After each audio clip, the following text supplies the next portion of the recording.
Dan dihias, dirias dengan gincunya, dengan bedaknya, dengan peralatan kosmetiknya, dan juga dengan segala perhiasan yang akan menampilkan pengantin tadi itu cantik dan lawa yang akan mempesona bukan hanya kepada suaminya sahaja, tapi kepada sesiapapun yang memandang dan yang melihatnya.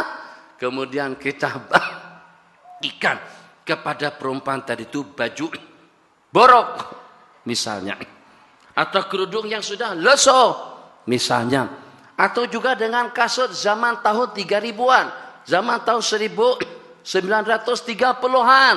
Kita katakan enggak serasi, mana boleh macam ini tak ada, ini kena diganti, ini sama sekali tidak ideal. Kita kena ganti, kena tukar. Ya Allah ya Arhamar Rahimin, ini jati, itu dengan sesennya, itu dengan ekornya, ini dengan perabotnya, ini dengan kapetnya. Setelah kita lihat sejadahnya imam buruk, enggak, kita bilang mana boleh macam itu. Kita kena hampar sejadah kuning daripada sana. Tadi saya di masjid dihampar dengan sejadah kuning. Tak tahulah, saya pun juga tidak tahu. Kali pertama saya menyampaikan tazkirah Jumat di Masjid Shah Alam yang pada saat itu ada tuanku. Yang tadi itu pun juga menyampaikan tazkirah Jumat pun juga ada tuanku. Jadi kata Haji Syarum, ada hamparan kapet kuning. Itu berarti tuanku akan sembahyang di sini. Kenapa dengan kita ditakdirkan bersama dengan beliau pada dua pertemuan ini. Kembali kepada keserasian. Oke, sekarang ideologinya bagus. Nabi akhir zamannya mulia. Dengan kelengkapan yang melengkapi perjalanan dakwah beliau, yaitu dengan Al-Quranul Karim yang Nabi kita sampaikan, dan juga dengan perbualan dan juga dengan perbincangan baginda Nabi yang mempunyai standar. Wa ma yantiqu 'anil hawa in huwa illa wahyu yuha. Nabi kita tidak pernah bercakap-cakap dan juga tidak pernah berbual-bual daripada hawa nafsu, yang segala-galanya itu adalah merupakan wahyu daripada Allah Jalla wa Ala. Imbasan kemuliaan daripada baginda Nabi akhir zaman tadi itu, yang walaupun dengan kita tuh penyembah berhala, penyembah patung, penyembah perempuan, dan juga penyembah batu, penyembah itu dan ini, macam-macam sembahan manusia pada saat itu. Macam mana level manusia tadi itu daripada manusia fasik, kafir, dimurka, dibenci oleh Allah Jalla wa'ala dengan ucapan dua kalimat syahadat, dengan pengakuan dan penyaksiannya bahwasanya tiada Tuhan kecuali Allah dan Nabi Muhammad itulah sebagai pesuruh Allah, sehingga dengan posisi dan kedudukan maka mereka langsung beranjak dan berubah daripada manusia samsing, jahat, kafir, fasik dan zindik menjadi kepada kuntum khaira ummatin.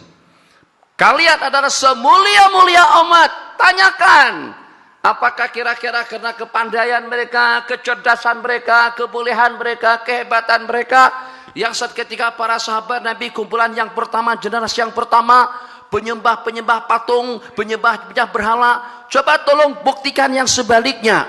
Buktikan yang sebaliknya. Salahkah? Apakah itu tidak lebih daripada rekayasa? Cerita-cerita tentang warga Arab yang menguburkan anak perempuan mereka hidup-hidup. Apakah itu betul dalam catatan sejarah atau tidak? Jawabannya betul. Tidakkah benar yang namanya pergaulan bebas seorang perempuan berjalan diampit oleh dua orang laki-laki, macam itu juga sebaliknya? Tidakkah benar perekonomian kita beredar daripada pelacuran, daripada minuman, daripada kejahatan, daripada perompakan, daripada pencurian? Jawabannya betul. Manusia-manusia yang semacam itu berubah total menjadi pembela kebenaran dan juga menjadi insan-insan, manusia-manusia yang mulia di sisi Allah. Dari mana mereka mendapatkan kemuliaan? Karena terimbas dan tertularkan dan terbelutut daripada kemuliaan insan yang paling mulia, itulah Sayyiduna Rasulullah sallallahu alaihi wasallam. Kita gunakan bahasa serasi untuk kita memahami akidah kita di seputar kenabian yang pertama, kemudian dengan Al-Qur'annya yang kedua, kemudian dengan sahabat dan sahabatnya yang ketiga, kemudian dengan tata cara hidupnya yang keempat. Kalau dengan kenabian Nabi dan Rasul mungkin tidak ada perbedaan antara kita dengan mereka. Sama-sama mengakui bahwasanya Sayyidina Muhammad bin Abdillah itu adalah sebagai pesuruh Allah Jalla wa'ala. kecuali dengan Syiah Rawafid, kecuali dengan kumpulan Syiah yang melampau yang mengatakan ini disebabkan karena kekeliruan daripada malaikat, disebabkan karena ketidakjelasan alamat atau dengan email atau dengan Facebook yang dikirim, disebabkan karena dengan nambahan handset yang tidak jelas. Maka dengan kenabian Nabi akhir zaman itu jatuh kepada insan yang bernama Muhammad ibn Abdullah. Sepatutnya jatuh kepada Ali bin Abi Thalib. Itu kata mereka. Coba bodohnya mereka. Ya kita nak katakan pintar. Oh oke, diralat. Masya Allah pintarnya mereka. Pintar sungguh macam mana? Malaikat Jibril. Bukan hanya dengan Jibril yang mendapatkan total kedudukan sebagai semulia-mulia malaikat atau raisul malaikah, malaikat-malaikat yang kalau dengan bahasa kita kelas bawah, malaikat-malaikat yang kelas bawah pun Allah firmankan la ya'sunallaha ma amarahum, tidak pernah melanggar perintah-perintah yang Allah perintahkan dan melakukan apa saja yang Allah suruh. Wa yaf'aluna ma yu'marun. Mereka tidak ada nafsu, tidak dapat disogok, tidak dapat kita senyumin, tidak dapat kita bujuk dan rayu.